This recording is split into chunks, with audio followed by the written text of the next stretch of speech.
ઘણું બધું એવું હતું જે જીવનની ભાગદોડમાં જતું કર્યું.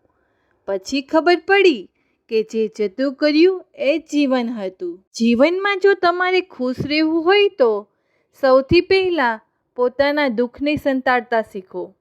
સવાર પડે ને કૂકડો બોલે, સાંજ પડે ને પંખી બોલે.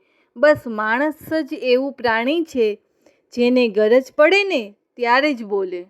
આજકાલ ખોટું કરતા લોકો આજુબાજુ જુએ છે, બસ ઉપર જોવાનું ભૂલી જાય છે. ભાવ વગરનો અહીં બધાનો હાવભાવ છે. પરિસ્થિતિ પ્રમાણે સૌનો સ્વભાવ છે. જે માણસ તમને ઓળખી જ ના શકે એ છેલ્લે તો એમ જ કહેશે કે તમે બહુ બદલાઈ ગયા છો.